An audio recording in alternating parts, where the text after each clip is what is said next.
2026 চনৰ সৰস্বতী পূজাৰ সম্পূৰ্ণ সময়সূচী আজিৰ ভিডিঅ'টোৰ যোগেদি আমি সুন্দৰভাৱে জানি লওঁ আহক। শুভ তিথি, শুভ মুহূৰ্ত, শুভ দিন, লগতে পূজা কেনেকৈ কৰিব লাগিব, পূজাৰ সময়ত আমি কি ৰঙৰ বস্ত্ৰ পৰিধান কৰিব লাগিব আৰু কি বস্তু আমি পূজাৰ দিনা একেবাৰে কৰিব নালাগিব, এই সকলোবোৰ কথা আজিৰ ভিডিঅ'টোৰ যোগেদি মই আপোনালোকক জনাবলৈ ওলাইছোঁ। যদি ভিডিঅ'টো ভাল লাগে লাইক এটা কৰি আমাৰ মনোবল বঢ়াব আৰু আপোনালোকৰ বন্ধুবৰ্গৰ লগত শ্বেয়াৰ কৰি তেওঁলোককো উপকৃত কৰিব। এই 2026 চনত সৰস্বতী পূজাৰ শুভ দিন পৰিছে 23 জানুৱাৰী শুক্ৰবাৰৰ দিনটো। এই দিনটোক বসন্ত পঞ্চমী বা সৰস্বতী পূজা হিচাপে আমি পালন কৰোঁ। এতিয়া আমি জানি লওঁ আহক এই পঞ্চমী তিথিৰ শুভ মুহূৰ্তৰ কথা। শুক্ল পক্ষৰ পঞ্চমী তিথি আৰম্ভ হ'ব 23 জানুৱাৰী ৰাতি 2:28 আৰু এই পঞ্চমী তিথি শেষ হ'ব 24 জানুৱাৰী ৰাতি 1:45। পূজাৰ বাবে এই পঞ্চমী তিথি দিনটো খুব মহত্বপূৰ্ণ বুলি মনা যায় আৰু ভক্তিপূৰ্ণ বুলি এই সময়খিনি অত্যন্ত শুভ বুলি মনা যায়। এতিয়া আমি জানি লওঁ আহক সৰস্বতী পূজাৰ শুভ সময় আৰু মুহূৰ্তৰ কথা। ৰাতিপুৱাৰ সময়ত পূজা কৰাটো আটাইতকৈ শুভ আৰু অধিক ফলপ্ৰসূ বুলি গণ্য কৰা হয় শাস্ত্ৰৰ অনুসৰি। সৰস্বতী পূজাৰ শুভ মুহূৰ্ত হ'ব 23 জানুৱাৰী ৰাতিপুৱা 7:13 পৰা 12:50। শুভ মুহূৰ্ত আৰম্ভ হ'ব ৰাতিপুৱা 5:26 পৰা 6:26 পৰ্যন্ত। অভিজিত মুহূৰ্ত আৰম্ভ হ'ব দুপৰীয়া 12:12 পৰা আৰু 12:34 এই মুহূৰ্ত সমাপ্ত ঘটিব। বিজয় মুহূৰ্ত হ'ব 2:20 পৰা 3:02। গধূলি মুহূৰ্ত আৰম্ভ হ'ব 5:50 পৰা 6:17। পূজাৰ মূল ভাৱ বা মূল সময় বুলি ক'বলৈ হ'লে 7:13 পৰা 12:50 সময়খিনি অত্যন্ত শুভ বুলি শাস্ত্ৰৰ অনুসৰি ধাৰণা কৰা হয়। এই সৰস্বতী পূজাৰ দিনা আপোনালোকে ৰাতিপুৱা সোনকালে উঠি গা ধুব আৰু পৰিষ্কাৰ আপোনালোকে কাপোৰ পৰিধান কৰিব। কাপোৰৰ ৰং বিশেষকৈ হালধীয়া বা সেউজীয়া হোৱাটো বেছি ভাল। যদি গেৰুৱা ৰঙৰ বস্ত্ৰ পৰিধান কৰে তেনেহ'লেও আপোনালোকৰ একো অসুবিধা নহয়।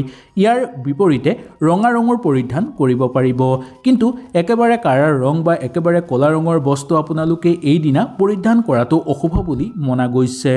যদি ক'লা ৰঙৰ বস্ত্ৰ এইদিনা পৰিধান কৰি আপোনালোকে পূজা পাৰ্বণত যায় তেনেহ'লে ইয়াৰ ফল কেতিয়াও আপোনালোকে লাভ কৰিব নোৱাৰিব।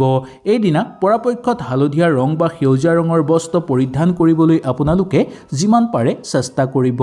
এই সৰস্বতী পূজা যদি আপোনালোকে মন্দিৰত বা পূজাঘৰত কৰিছে তেনেহ'লে আপোনালোকে সুন্দৰভাৱে কৰিব পাৰিব। ইয়াৰ বিপৰীতে আপোনালোকে যদি স্কুলতো এই সৰস্বতী পূজা পালন কৰিছে তেনে ক্ষেত্ৰত ৰাতিপুৱা আপোনালোকে সোনকালে উঠি গা ধুই গৈ আপোনালোকে স্কুল, মন্দিৰ বা পূজাঘৰ পাবগৈ। তাত সৰস্বতী মাৰ ছবি বা মূৰ্তি সুন্দৰভাৱে আপোনালোকে স্থাপন কৰিব। তাৰপিছত এই শুভ সময়ত আপোনালোকে পূজা অৰ্চনা কৰিলে মা সৰস্বতীৰ পৰা পৰম আশীৰ্বাদ লাভ কৰিব পাৰিব, যাৰ ফলত আপোনালোকৰ শিক্ষা, সংগীত, কলা আৰু জ্ঞানৰ ক্ষেত্ৰত আপোনালোকৰ বুদ্ধিৰ বিকাশ ঘটিবলৈ ধৰাও দেখিবলৈ পোৱা যাব। সেই গতিকে এই সৰস্বতী পূজাটো আমাৰ শাস্ত্ৰৰ মতে অত্যন্ত শুভ বুলি মনা যায়। এই সৰস্বতী পূজাৰ দিনা আপোনালোকে ফুল নিজ মন পচন্দৰ আপোনালোকৰ মিঠাই আৰু ৰঙা ৰঙৰ যদি ফল আপোনালোকে মা সৰস্বতীৰ সন্মুখত নিবেদন কৰিব পাৰে তেনেহ'লে ইয়াৰ ফল আপোনালোকে অতি সোনকালে লাভ কৰিব পাৰিব আৰু মা সৰস্বতী অতি সোনকালে আনন্দিত হৈ পৰিব আৰু মা সৰস্বতীৰ পৰম আশীৰ্বাদ আপোনালোকৰ ওপৰত বিশেষভাৱে পৰা দেখিবলৈ পোৱা যাব। সেইকাৰণে ফুল আৰু নিজ পচন্দৰ মিঠাই আৰু লগতে ৰঙা ৰঙৰ ফল ফুল দান কৰিব। এনে কৰাটো অত্যন্ত শুভ বুলি মনা গৈছে। ইয়াৰ বিপৰীতেও যদি আপোনালোকে এইদিনা কোনো দৰিদ্ৰ মানুহক নিজৰ সাধ্য অনুসৰি দান দক্ষিণা কৰিব পাৰে তেনেহ'লে মা সৰস্বতী অতি সোনকালে আপোনালোকৰ ওপৰত সন্তুষ্ট হৈ পৰিব। সৰস্বতী পূজাৰ দিনা শিক্ষা আৰু বিজ্ঞানৰ সামগ্ৰী আপোনালোকে সৰস্বতী মাৰ সন্মুখত ৰাখি আপোনালোকে আশীৰ্বাদ ল'ব পাৰে। যেনে আপোনালোকে বল, কলম আৰু বাদ্যযন্ত্ৰ এইবোৰ মা সৰস্বতীৰ সন্মুখত ৰাখি মা সৰস্বতীৰ পৰা আশীৰ্বাদ লোৱাটো অত্যন্ত শুভ বুলি মনা গৈছে। এই কামবোৰ পূজাৰ সময়ত কৰিলে বা শুভ মুহূৰ্তৰ সময়ত কৰিলে ইয়াৰ পৰা আৰু অধিক আপোনালোকে ভাল ফল লাভ কৰিব পাৰিব, যাৰ ফলত আপোনালোকৰ বুদ্ধিৰ প্ৰকাশ ঘটিবলৈ ধৰিব আৰু মা সৰস্বতী সাক্ষাৎ আপোনাৰ ওপৰত সন্তুষ্ট হৈ পৰিব। সৰস্বতী পূজাৰ এই বিশেষ দিনটোত হালধীয়া ৰঙৰ বস্ত্ৰ পৰিধান কৰাটো অত্যন্ত শুভ বুলি মনা গৈছে শাস্ত্ৰৰ অনুসৰি।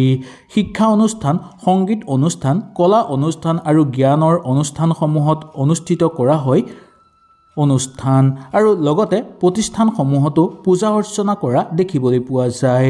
বহু লোকে এইদিনা শিক্ষা আৰম্ভ কৰাও দেখিবলৈ পোৱা যায় বা এইদিনা অনুষ্ঠানতেই আৰম্ভণি কৰাও দেখিবলৈ পোৱা যায়। এই দিনটো আমাৰ হিন্দু পঞ্চামৰ অনুসৰি অত্যন্ত শুভ বুলি মনা গৈছে। এই দিনটোত যদি শিক্ষামূলক কিবা আৰম্ভ কৰিব আপোনালোকে বিচাৰে তেনেহ'লে আপোনালোকৰ অত্যন্ত শুভ ফল লাভ হ'ব। লগতে মা সৰস্বতীৰ পৰম আশীৰ্বাদ আপোনালোকে লাভ কৰিবলৈ সক্ষম হ'ব। নতুন নতুন চিন্তাধাৰণা আপোনালোকৰ মনলৈ আহিব, নতুনকৈ কিবা কৰাৰ আগ্ৰহ জাগ্ৰত হ'বলৈ ধৰিব আৰু আপোনালোকৰ বুদ্ধি আৰু জ্ঞানৰ বিকাশ ঘটিবলৈ ধৰা দেখিবলৈ পোৱা যাব। হয়তো এই ভিডিঅ'ৰ যোগেদি আপোনালোকে সুন্দৰভাৱে বুজিবলৈ সক্ষম হ'ল। কিবা যদি আপোনালোকে অসুবিধা পালে নিশ্চয় মোক তলত কমেণ্ট কৰি জনাব আৰু যদি ভিডিঅ'টো ভাল লাগিল লাইক এটা কৰি আমাৰ মনোবল বঢ়াব আৰু আপোনালোকৰ বন্ধুবৰ্গৰ লগত শ্বেয়াৰ কৰি তেওঁলোককো উপকৃত কৰিব। তেনেহ'লে আজিলৈ আপোনালোকৰ ওচৰৰ পৰা বিদায় লৈছোঁ। কালিলৈ আপোনালোকক পুনৰ লগ পোৱাৰ প্ৰতিশ্ৰুতিৰে শুভ সৰস্বতী পূজা।